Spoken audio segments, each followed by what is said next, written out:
welcome to another exciting episode of Wired Women. And our guest today is Christine. And Christine, I'll let you introduce yourself to our viewers. Hi. Hi, lovely to be here. Thank you so much. So I'm Christine MacKay from Salamandra, UK. We're an animation firm. We do content marketing for our clients using animation. And we've got studios in Eton in England and Dundee in Scotland, which is great fun. Wow.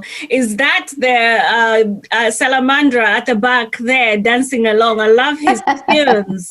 So yeah, this is Sal, our mascot, and he's dancing a little samba to entertain us while I talk.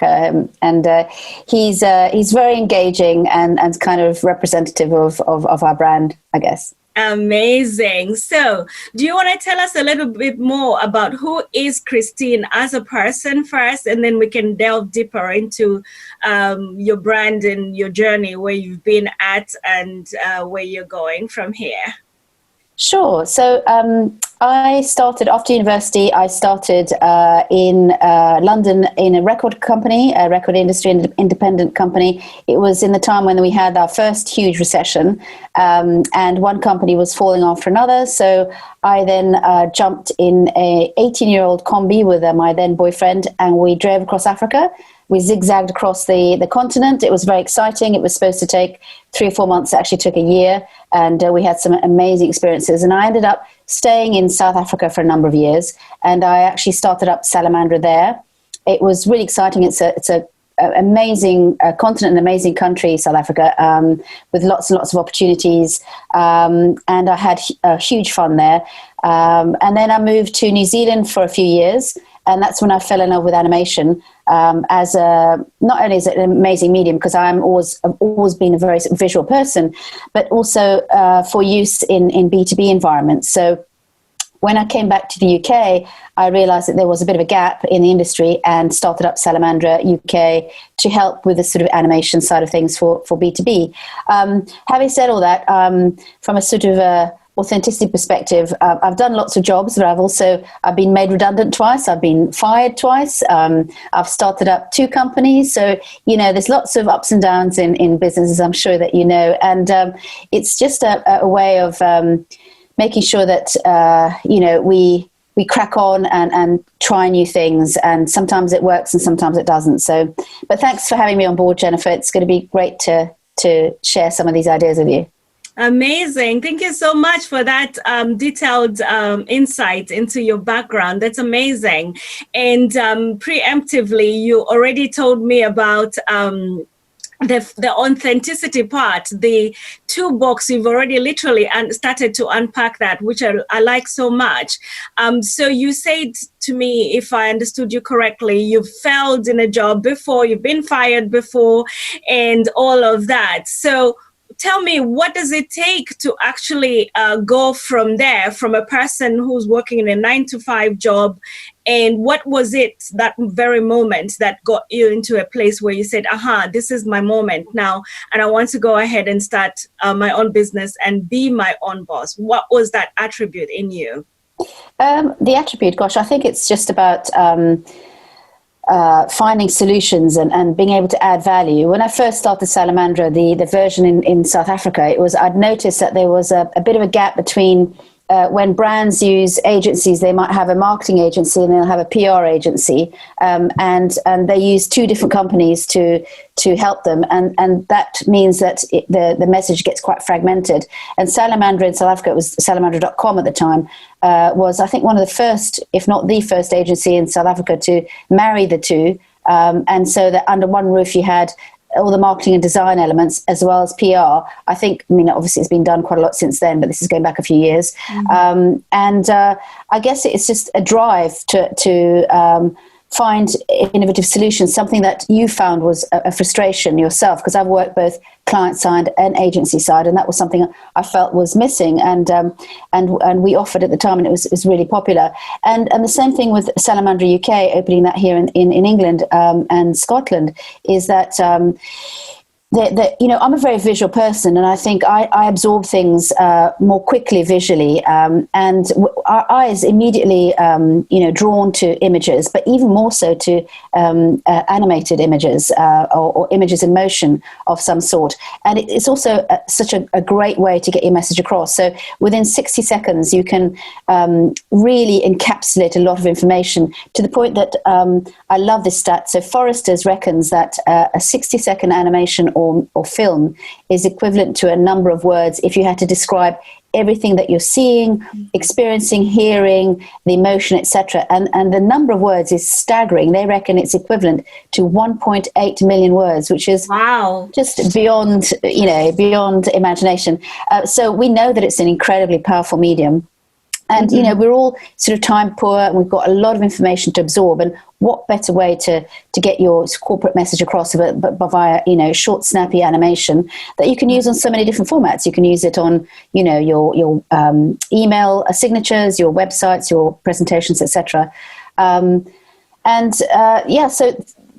the step from sort of working a 9 to 5 to actually creating your own set of services or company, I guess, is to have something that you want to solve, I think, or something that you're really passionate about. I'm really lucky. I absolutely love animation. I'm really passionate about it. And it means that, my job's my hobby, and it makes me happy. And I look forward to going to work every day. I mean, well, now we're sort of working from home. So it makes all the stresses and strains of running a business worthwhile, because you really enjoy it, as opposed to doing something that you feel you have to do, but you don't really have a passion for. Yeah. Turning your passion into a project is really important. Otherwise, you just get so dried up and so bored. So thank you for that, Christine. And I heard you say, talking about having an integrated form of agency. And you're right, videos and animation are very good at delivering messages on point and quickly. This is why everybody was telling me, why are you starting a Wired Women video type of interview as opposed to having a podcast? And for the very reasons, to your point, that, visualization can express, you've got the nonverbals, you've got the actual context and text that you are having to see on the screen makes a whole difference from just written text. So thank you so much for sharing that insight. It's really, really useful and very enlightening. To your point, actually, about text and visuals, it's quite interesting that text stays in your short-term memory when you read something, but images stay in your long-term memory. So, I mean, I quite often compare, say, a corporate animation that we might do for a client as a modern-day jingle. Something that you could, we still remember the jingles from our youth. We can still probably sing them. We remember the brand. You remember how it made us feel. And in that same sense, a corporate explainer, for example, in 60 seconds, you're going to, in a snap, get what the company does. Right, this is what you guys do. Right, I get it. And that's the idea about it. Is it's short, snappy, it gets to the point, and you remember it, and it stays in that long-term memory, which is fantastic. Is what we want. Yeah, fabulous. I love that. Thank you. So I guess, what would you say are your superpower tools? What is it that gets you up in the morning? What is the day in Christine's life?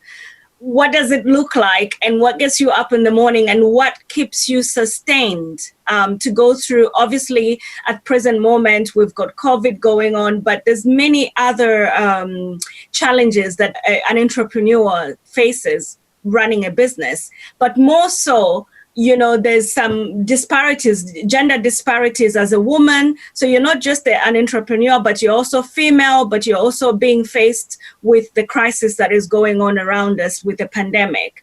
How do you sustain your business and keep going? Wow, it's a lot of questions there. I think the superpower would be to be optimistic and to think laterally. One of the things is I love learning, and I think if you continuously learn, you'll never get bored. And learning can cover a multitude of things. It can be learning about human behavior, learning about stuff from documentaries, or reading, or talking to people, or sort of reading up on a subject that you don't previously know about. I think on the internet, so much information is available to us.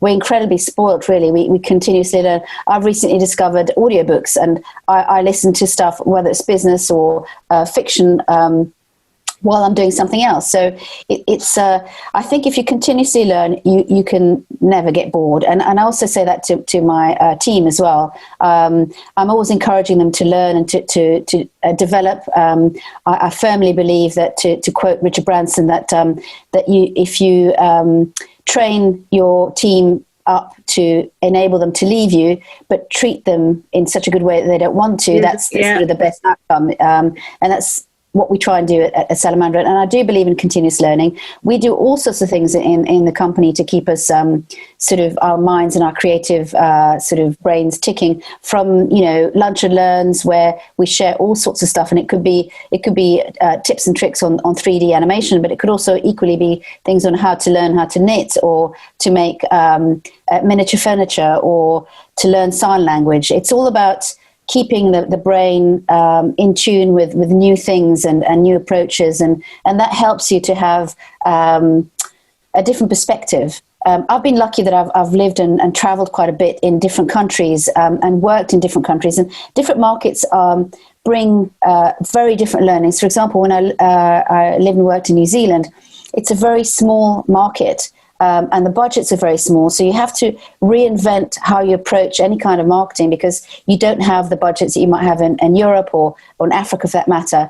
But it's such a micro market that a lot of the big brands come and test out their products, including cars. They come out and test them out in New Zealand to see how it would work and what they can improve on, etc. But it's all about different perspectives and different ways of approaching things. So for me, definitely being optimistic opens up your thinking and opens up opportunities, because when you're open to things I think naturally appear. If you start looking at the focusing and worrying about the little things, which of course we all do, it's natural, it tends to close up your thinking. I like that a lot. And what I heard you say is that you've got an amazing working culture, company culture within your business, your organization. But also I liked the way you go about with your employee engagement.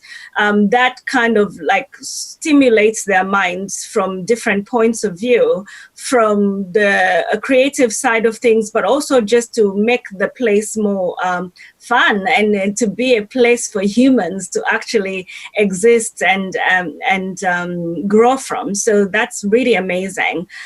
So I guess my next question would be like, what would you say to a younger Christine if you had to look back and tell yourself some advice that perhaps our viewers would benefit from as well? What would that be? I guess it would be try and think what really ignites you. What do you love? And it can be the simplest thing. It could be, for me, it's images and in this case, moving images, because I'm so visual. But it could be anything. It could be the fact that you love helping people, or you love animals, or you love color, or you love engineering. Whatever the case is, find something that does ignite you, that does create that spark, and then try and find a solution within that passion, that where you can add value. And even if you don't come and get the perfect idea, the fact that you get the wheels in motion will eventually, and talk about it. That's the other thing. The more you can communicate with people, because two heads always think better than one, and you might mention something, and somebody says, "Oh, but what about this?" And then you hadn't thought about that, and it will just increase that thinking. So don't be afraid to think outside the box. Don't be afraid to think about what really ignites your passion, because that people buy passion. That's what they buy into, because, services are services, and, a lot of companies offer the same thing, but I think they buy into people. And I heard a wonderful expression recently, which I'm pinching wholeheartedly. We talk about B2B, but somebody mentioned H to H, which is human to human. Human and to absolutely human. is what we do, because we buy and we work with people that we like. Yeah. And so, that whole passion thing is often what people buy into as well, because they can see that you love what you do. And so they want to work with somebody who loves what they do at the end of the day. Yeah. So I'd say that would be your first step. And then secondly, talk to as many people as you can about, if you're, got some ideas, you talk to people who maybe have already done it or thinking about doing it. Collaboration is really, really important. You can't work in a vacuum. As much as you think you might have all the answers, when I was younger, I certainly thought I did. You don't. And actually, it's that collaboration and thinking coming from all sorts of different directions, which enriches whatever it is that you're thinking or wanting to put together.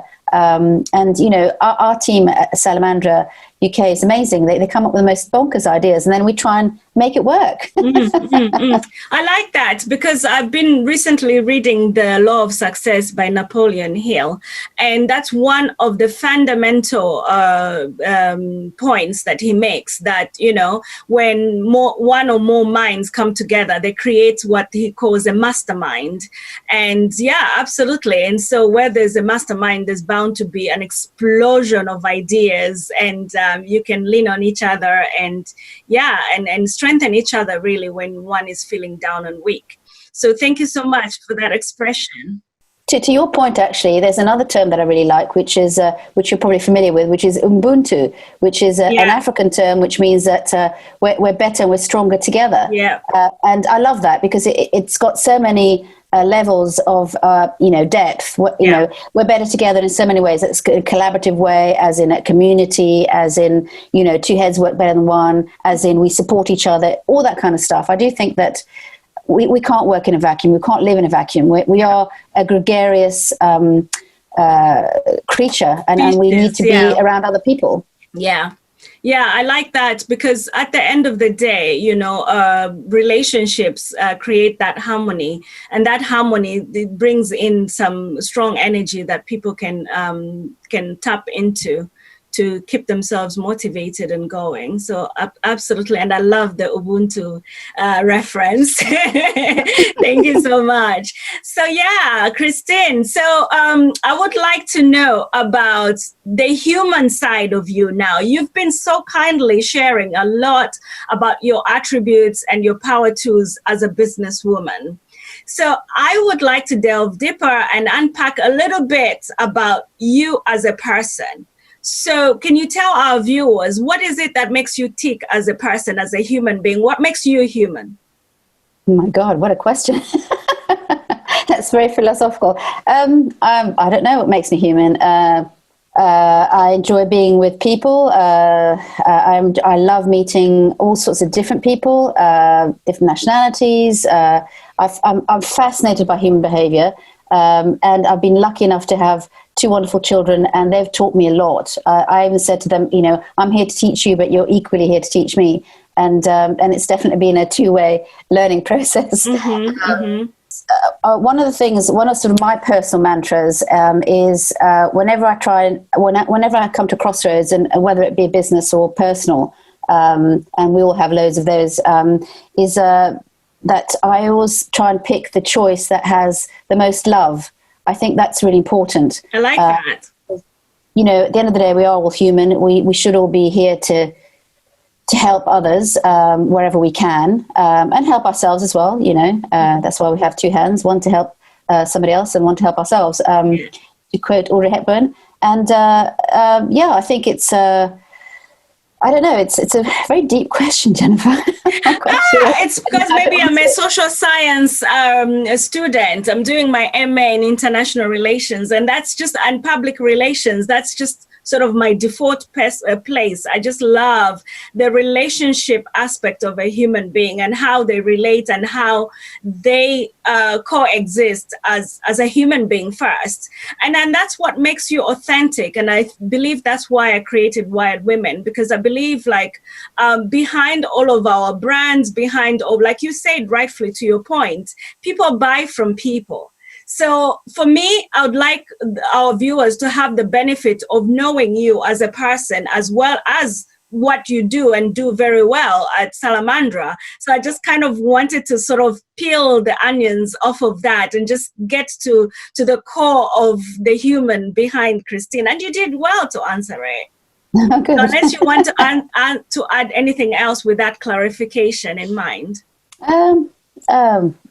No, I think one of my other passions is the use of language because I'm lucky enough to speak various languages, and I always find it's fascinating how people communicate and how language and culture affects how that's done, and very subtle nuances, and I find that fascinating, and that sort of translates into business as well, because each industry has a different way and a different nuance of communication, and I find that fascinating as well. So, communication generally, whether it's in print or visual or just audio, is, I think, what makes us all human. Yeah. And learning more about how that's done and how to either improve it or learn another way of doing it fascinates me. Yeah, you and me both, because I'm equally traveled and I've had the privilege of living in different countries. As you know, I'm from Zambia originally. I've lived here in England now 10 years. I lived in America for 10 years and in South Africa as well for a little bit. So I can absolutely relate to what you just said, because, being a global citizen, you can actually adapt and learn from different cultures and know how to assimilate different types of personalities and, like you said, cultures as well. And also, I think, if I can jump in there quickly, is I think that you and I and people who are lucky enough to be in our positions, we don't realize how adaptable we are. We don't realize how we can pick up on those nuances that, for us, it's almost like sort of, I'm used to that because it happens all the time. Yeah. But it's such a wonderful gift to have that, to be able to do that and to appreciate it, if that makes sense. Yeah, I agree, and I completely get what you're saying. So yeah, thank you so much. So if there was one soundbite that you would give to our viewers as a piece of advice, what would that be? If somebody is looking to start a business, they're procrastinating, they're not in the right headspace right now, and they're just thinking, I don't know what to do, where to start from, what would that soundbite be? It would be, there's never a perfect time. And to quote Nike, just do it. You'll make mistakes. We all do. It doesn't matter. You'll find a way to get through it. But just do it. Don't procrastinate. Do it. Take it one step at a time. Just going to register your company, start networking, set up your own forum on LinkedIn. Use your contacts. Speak to people. Find out if there's an appetite for whatever it is that you want to do, and just don't stop. Just keep going. And if you find that there's not enough time, then put time in your diary to do it, and sort of start building it up that way. But yeah, there's never a perfect time. There's never a perfect time to do anything, whether that's to start a business, I don't know, get a pet, have children, get married. There's never a perfect time. So just do it. I like that so much because, I think you're kind of like painting the picture of my life, because I've always done things back to front. So now that's when I'm doing my university, and I had my children, my marriage first and all of that. So I completely lift my hand up and say, here, because that sounds like my life story. So thank you so much for highlighting that. And funny thing is that I hope that Nike will be paying us very soon, because nearly probably 90% of my guests so far have been using that tagline and saying, just do it. So I think I'm going to start claiming a stake in the Nike. Do a partnership with them, do a sort of co-sponsorship. Absolutely. So thanks for that. So Christine, we're just nearly coming to the end of our conversation, which is a pity. I've enjoyed having this conversation with you so much. And I would love to have you again on the show in the future. But if our viewers were looking to contact you or get to connect with you somehow and just hear more about what you're doing, Salamandra UK, how would that be? Well, they can find us on Salamandra UK. I'm on LinkedIn, Christine MacKay. And you can email us on hello@salamandra.uk. And, you know, you can get in touch that way. But yeah, link in with me. LinkedIn is an amazing platform. I love it. It's the most incredible way to connect with people and also connect other people together. I love, you know, cross-pollinating people and businesses. It's great fun. And it's great fun when it's sort of, you know, sort of go and have fun, kids, you know, and then something happens and it's wonderful. It's good fun. Yeah, that's how we met as well. So it's an amazing platform, although we were introduced directly, but yeah. So I love that. Thank you so much, Christine. It's been brilliant having you on the show. It's been such an eye-opener, and there's just a lot more to go through. And I would love to invite you to an actual thought leadership think tank community series when it starts in October. That way we can just unpack a little bit more details about the industry that you're in, because that sounds very fascinating, and I'm sure a lot of people would like to learn and hear more about what it takes to be in animation. So thank you so much for joining me on Wired Women today. You're such a joy, and I look forward to talking to you again in the future. Thanks very much, Jennifer. I really appreciate it, and thanks very much for the opportunity to talk to all your members. It's an amazing setup that you've got. Thanks. You're welcome. Thank you, and have a good day now. You too. Take care. Bye. Bye.